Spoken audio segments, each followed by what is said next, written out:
Hi, my name is Maria Seiple, and I will be doing a presentation on The Watermelon Woman, directed by Cheryl Dunier.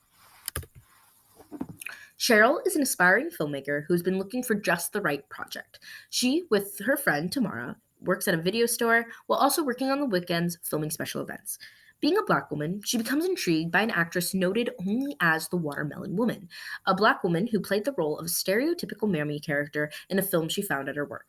This sparks her interest and leads her down a rabbit hole of discovery. Her positionality, as well as her subjects, provides multiple challenges, not only in the literal creation of the film, but her personal life as well. The film intercuts between Cheryl's life and the progress she makes with discovering information about the Watermelon Woman. Initially, she struggles finding information, with libraries and research centers unable to provide almost anything.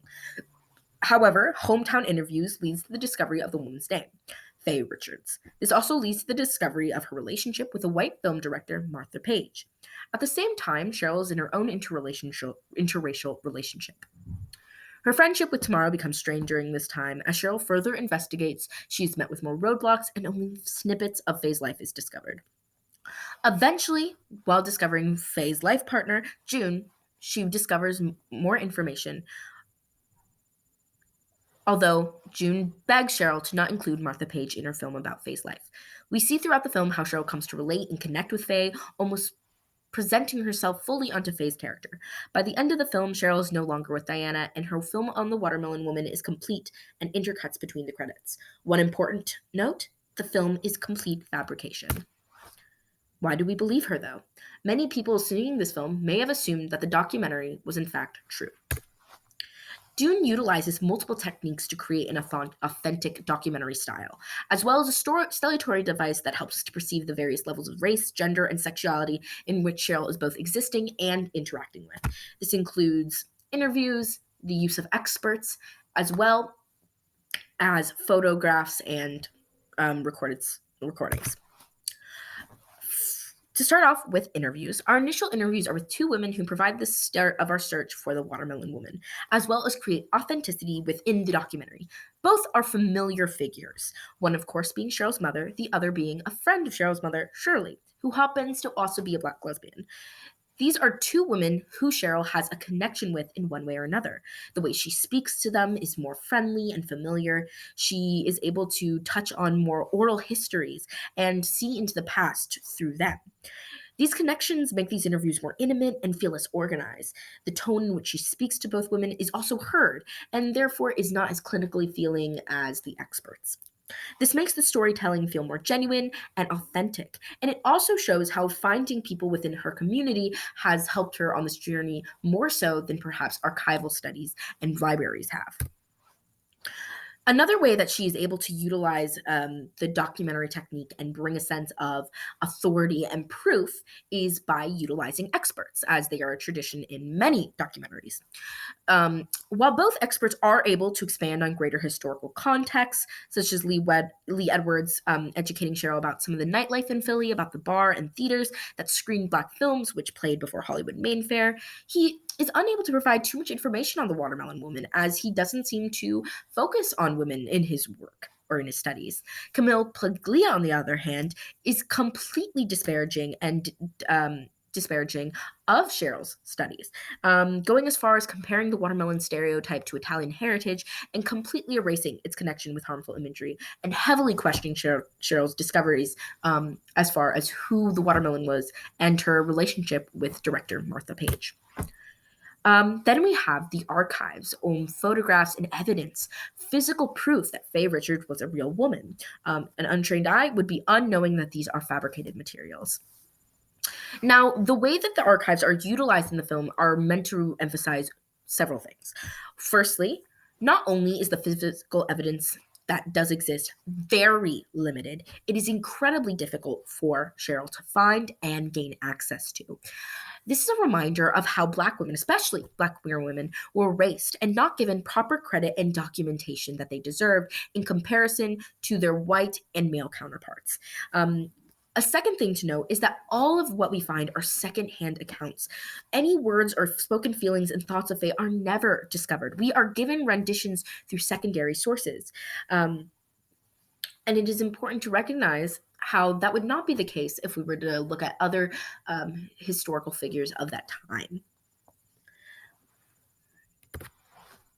Now, there are many people that are recognized in the film, notably being Martha Page, who is believed to be based off real world woman director Dorothy Asner. Now, in the film, Martha is a white woman who had the opportunity to direct films during a time when that was nearly impossible for women directors. However, it's important to note that despite being in a position of power that would be rare for any woman, she still maintains certain stereotypes and structures in her films. Even by being in an intimate relationship with Faye Richards, she never considers to provide opportunities that would expand who Faye could play. She maintains the barriers placed on Faye as a black woman. This is a lateral move of power where her white womanhood aligning with white manhood and maintaining the barriers and structures that other women, and especially black women, have experienced. Now, the other white woman in this film is Diana, who Cheryl has an intimate and romantic relationship with.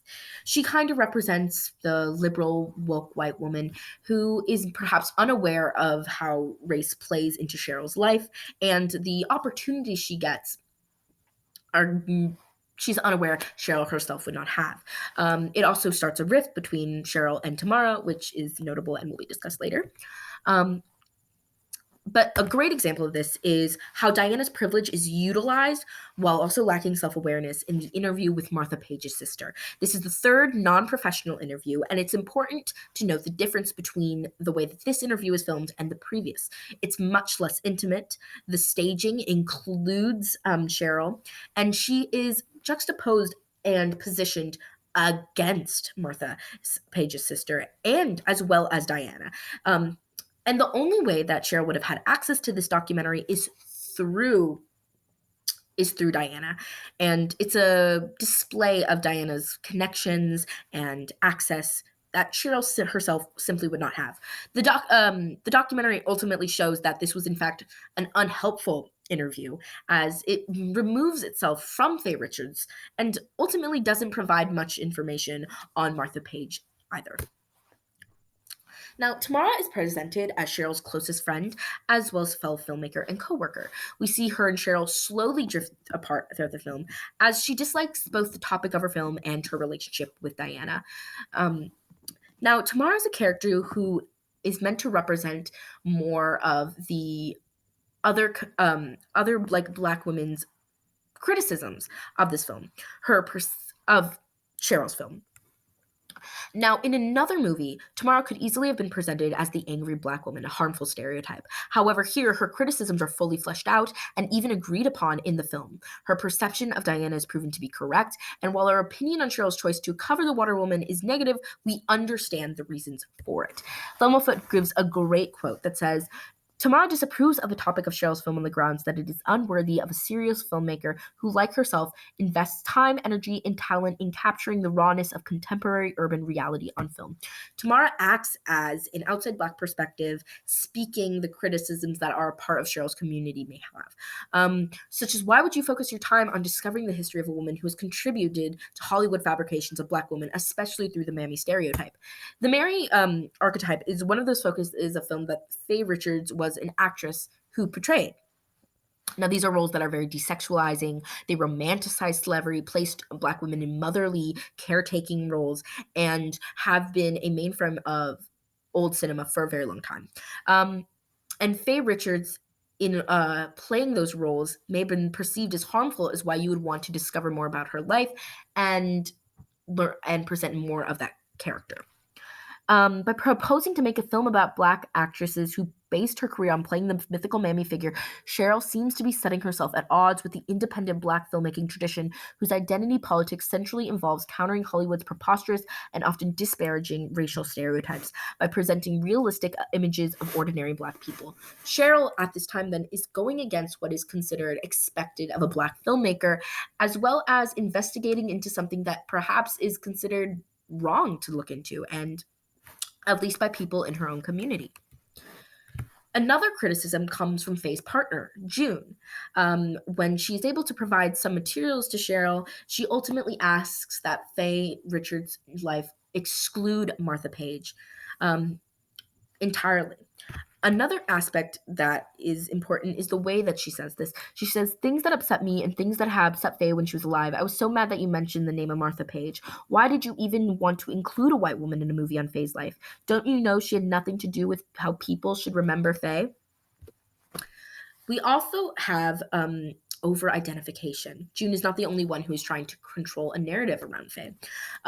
Cheryl herself throughout the film grows more and more infatuated with Faye Richards and projects more and more of her life, not only because of the mirroring of Martha Page and Diana, but also because this is another film industry Black queer woman she can identify with.